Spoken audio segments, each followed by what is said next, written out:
ইলমে ফারিদাতুন আলা কুল্লি মুসলিম, সবাই তো জানে দ্বীনে ইলম শিক্ষা করা প্রত্যেক মুসলমানের উপর ফরজ।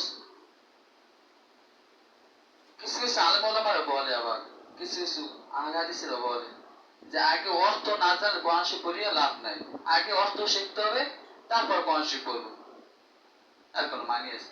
আগে অর্থ জানলাম তারপর কোরআন পড়লে লাভ আছে? আগে কোরআন জান, তুমি কোরআন না আসলে অর্থ পড়বা কেমন? আগে কোরআন শিখবো, আলিফ লাম মিম হক করতেছি, আলিফ লাম আলিফ হরফ তো চিনতে হবে। আগে কোরআন জানতে হবে তারপর অর্থ পড়তে হবে। কিছু কিছু বেদান্তি মানুষ এইগুলো বলে আগে অর্থ না জানলে পড়লে কোরআন শিখে লাভ নাই। তাই জন্য অনেক মানুষ মন মরে যায়, আগে অর্থ শিখবো 2-3 বছর বসে তবে কোরআন পড়বো, তা বহু দূরের কথা। আগে কোরআন শিখতে হবে তারপর অর্থ পড়তে হবে। রাসূলুল্লাহ সাল্লাল্লাহু আলাইহি সাল্লাম বলেছেন, এই দুনিয়ায় কেউ স্থায়ী না, সবাই চলে যেতে হবে। তোমরা ধর্ম বিধানগুলো, আইন যে দেশের রাষ্ট্র আইন আছে তোমরা তা শিখে নাও এবং কোরআন শিক্ষা করে নাও। এই দুইটা জিনিস বলে গেছে মরার সময়, তোমরা এই দুইটা অর্জন করে নাও, ধর্ম বিধান আইনগুলো শিখে নাও আর কোরআন শিক্ষা নাও। কেননা অন্যকে শিক্ষা দিতে হবে, আমি তো মরতেই হবে, আমার তো মরতেই হবে, আমি সেদিন বাঁচবো না। তাই কোরআন আগে শিখতে হবে। আমি কোরআন না পড়ি নামাজ পড়ে লাভ নেই, বুঝলেন না কথা? আমি যে নামাজ পড়ি, নামাজের মধ্যে কোরআন লাগবে, আমার সূরা ফাতিহা তো লাগবে, ফাতিহা তো কোরআনের অন্তর্ভুক্ত। সূরা ফাতিহার সঙ্গে অন্য সূরা তো মিলানো লাগবে, এগুলো তো ওয়াজিব।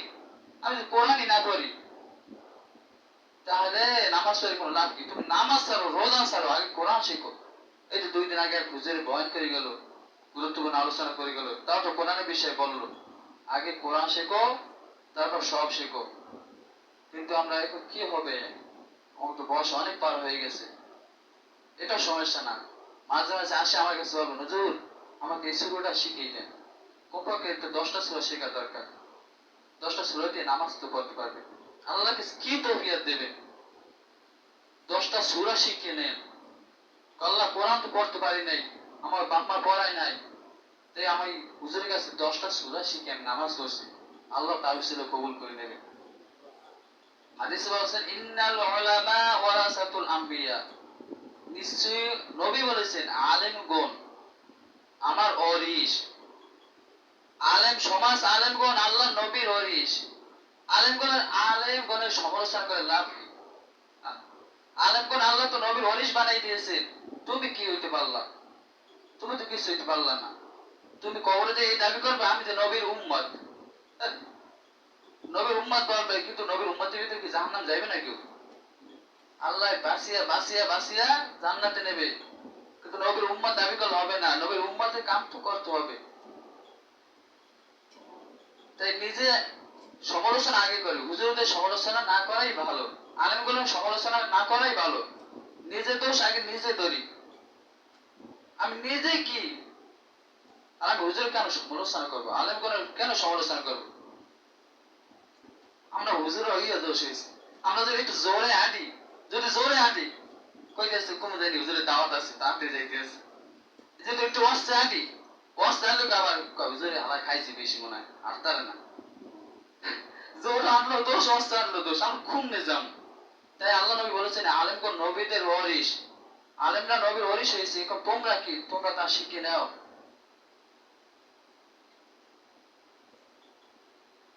আল্লাহ নবী বলেছেন, একদিন হযরত হানজালা রাদিয়াল্লাহু তাআলা আনহু এবং কয়েকজন সাহাবী, তাদের মুনাফিকি ভয়, তারা জান্নাতের সার্টিফিকেট পেয়েও তারপর কান্না কেন করলেন?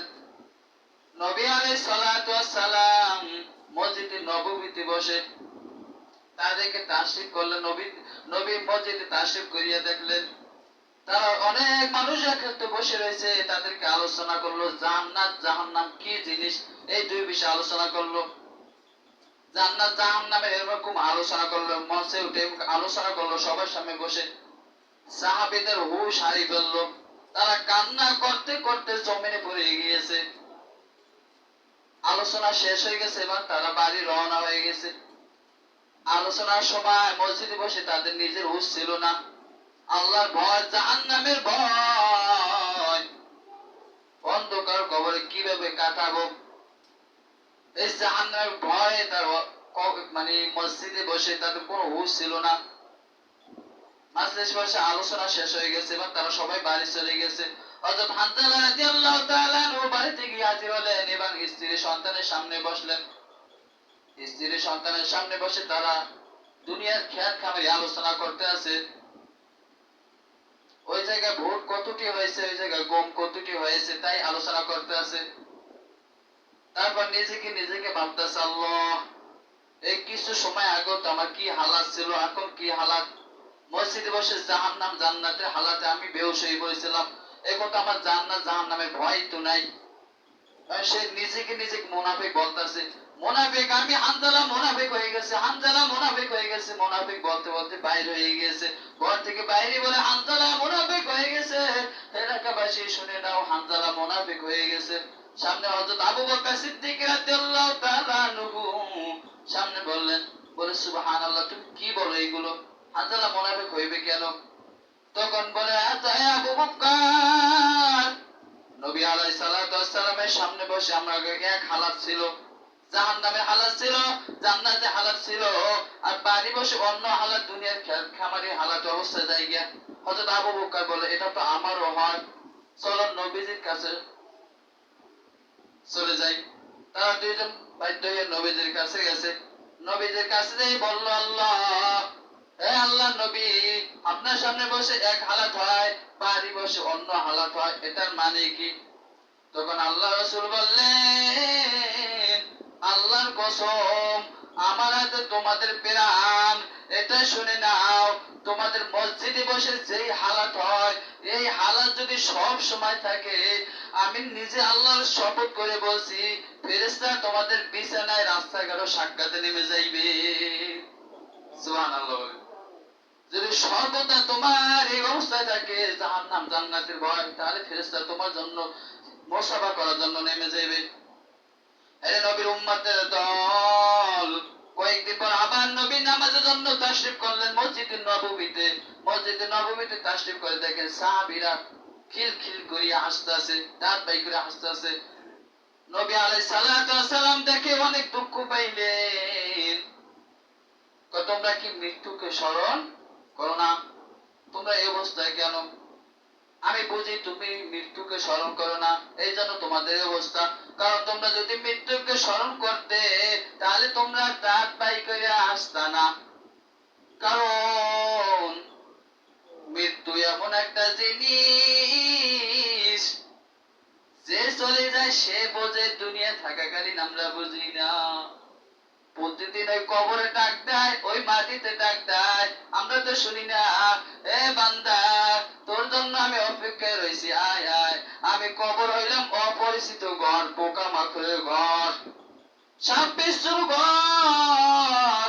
হে মুমিন তুই আয় আয় আয়, হে জাহান্নামের বান্দা আয় আয়, দুই নাম করে ডাকে। যখন মুমিন বান্দাকে ডাকে, যখন মুমিন বান্দা মৃত্যুবরণ করে, মুমিন বান্দা যখন অন্ধকার কবরে রাখা হয়, তখন তাকে মাটি সম্মানিত ভাবে বলে, আল্লাহ আমার জবান খুলিয়া দাও। মাটি জবান খুলিয়া দেয়, এবার বলে তোমার আগমন মোবারক হোক, তোমাকে শুভ কামনা।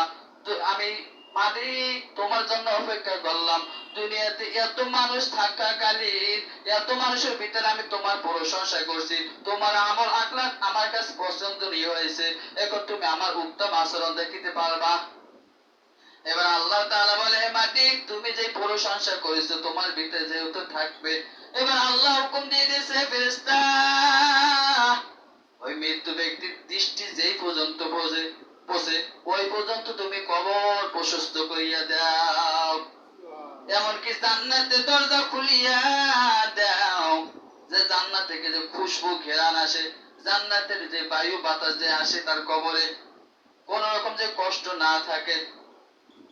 আর যে বদকার বান্দা অন্ধকার কবরে যাইবে, মাটির আকানি তৈ কবে, তোর আগমন মোবারক না হোক, তুই কেন আসছিস, তোকে আমি মাটিতে রাখতে পারবো না। আল্লাহ কাছে আরজি করবে, আল্লাহ আমি তাকে রাখতে পারবো না। আল্লাহ বলবে, তোমার হুকুম দিয়ে দিছি, তুমি বান্দাকে যেরকম করো তুমি সেরকম করতে থাকো। এবার মাটি বলে, তোকে আমি দুনিয়ায় বসে অনেক লাল চোখে দেখেছি, তোকে আমি বদ নজরে দেখছি, আমি আল্লাহকে ফরিয়াদ করছি তুই যেন অন্ধকার কবরে না আসো, যেহেতু তুই আসিয়া বলছো আল্লাহর হুকুমে, এখন আমার আচরণ দেখিবি। মাটির ডান পাশ থেকে এমন জোরে চাপ মারবে, ডান হাতের পাঁজর গুরুইয়া বাম পাশে আসিয়া পড়বে। বাম পাশ থেকে এমন জোরে চাপ মারবে, বামের হাড্ডি গুড্ডি ডান পাশে গুড়ি হয়ে আসিয়া পড়বে। ডানে মাটি বামে মাটি,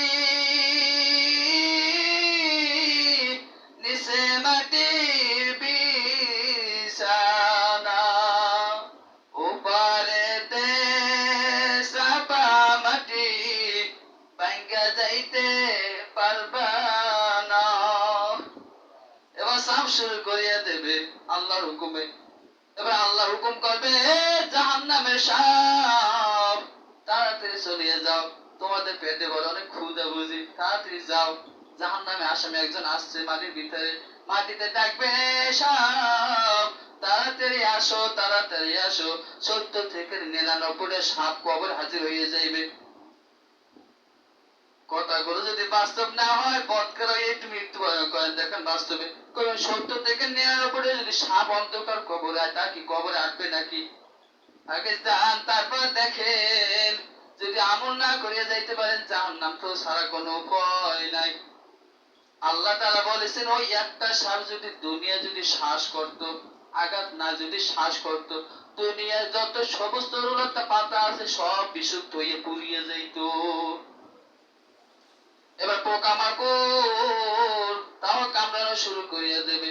এর নবীর উম্মতের দল, আল্লাহ নবী বলেছেন ওই কবর মুমিনদের জন্য জান্নাতের বাগান স্বরূপ, মুমিন ব্যক্তিদের জন্য, আর জাহান্নামীদের জন্য হলো জাহান্নামের একটা গর্ত। এখন আপনাদের কাছে আপনার প্রশ্ন, আপনারা ভালো কাজ করবেন না খারাপ কাজ করবেন, নামাজ পড়বেন না নামাজ ছাড়িয়ে দেবেন, আপনাদের কাছে আপনাদের প্রশ্ন, এবং আপনাদের উত্তর আপনাদের কাছে। আমার যতটুকু সামর্থ্য আমি বলে দিলাম। বলেন হুজুর আপনার কি দরকার, আপনি কেন বলেন? কারণ যার কবর চিন্তা সে করবে, আমি যেটুকু বলছি আপনাদের ভালোর জন্য। কারণ আপনার কবর তো আমি যাব না, আমার কবর কিন্তু আপনি যাইবেন না। নবীর উম্মতের দল, অন্ধকার কবর পর্যন্ত গেছে, এই পর্যন্ত সীমা শেষ না, আবার হাসর মাঠে উঠাইবে। হাসর মাঠে 5টা প্রশ্ন করবে, এই 5টা প্রশ্ন যদি তুমি বাঁচিয়ে যাও, যাও যাও জাহান্নামে যাও, জাহান্নামে দরজা খুলিয়ে দেবে, তোমার আটিয়া যাইতে হবে না, উড়িয়ে এমনি নিয়ে যাইবে।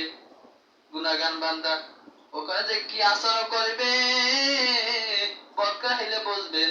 1 নাম্বার বলছেন, ওই কিয়ামতের দিন প্রশ্ন করবে, ওই কবরে বসে তো 3টা প্রশ্ন করবে, মান রব্বুকা মান দীনুকা মান নাবিয়ুকা। প্রথমে বলছে কোরআন শিখেন।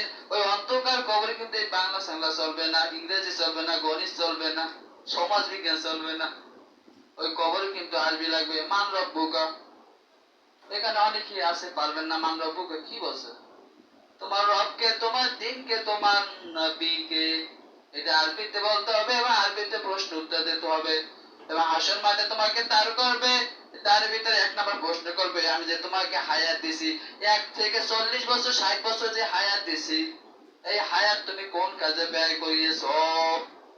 2 নাম্বার প্রশ্ন বলবে, আমি যে তোমাকে যৌবন দিয়েছি, 16 বছর থেকে 40 বছরে যে যৌবনে বাহাদুরি দিয়েছি, এই যৌবন তুমি কোন কাজে ব্যয় করিয়েছো?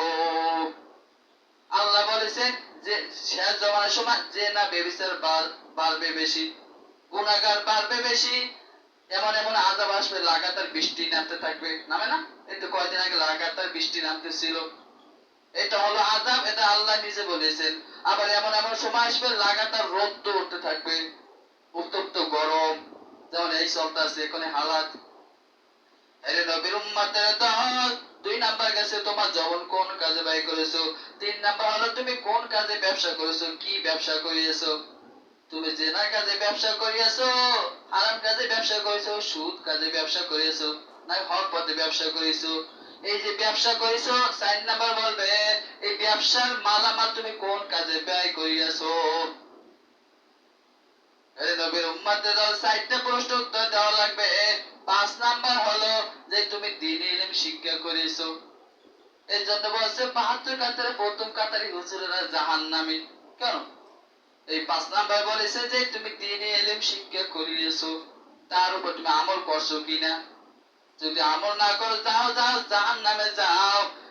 এই জন্য নিজেকে নিজে আমি অনেক কিছু ভাবি, নিজেকে এমন নিশ্চুপ সময় সময় এমন ভাবি, আল্লাহ হাফেজ হয়েছি, হাফেজের দামে আমি তোমার কাছে রাখতে পারি কিনা জানি না। মাওলানা শেষ করতে ২ বছর বাকি আছে, এই সম্মানটুকু আমি রাখতে পারছি কিনা জানি না। আল্লাহর কাছে মাঝে মাঝে ফরিয়াদ করি, আরে নবীর উম্মতের দল, তাই জন্য দ্বীনে ইলম শিক্ষা করতে হবে। আর সব প্রশ্নের উত্তর আল্লাহর কাছে দিতে হবে। প্রশ্নের উত্তর যদি না দিতে পারো, যদি তুমি ৪টা প্রশ্নের উত্তর দিছো, একটা দিতে পারো নাই, আল্লাহ আমি দ্বীনে ইলম শিক্ষা করছি কিন্তু আমি মানতে পারি নাই, যাও যাও, কই তুমি জান্নাতে যাও। জান্নাতে যাইতে হলে জাহান্নামের উপর দিয়ে যাইতে হবে। পুসিয়াত বিজান পারা হবে না, জাহান্নামের উপর দিয়ে যাওয়া লাগবে। তখন বলবে যখন জাহান্নামের উপর দিয়ে যাইবে, একবারে চলে জাহান্নামের ভিতরে ফেলাই দেবে।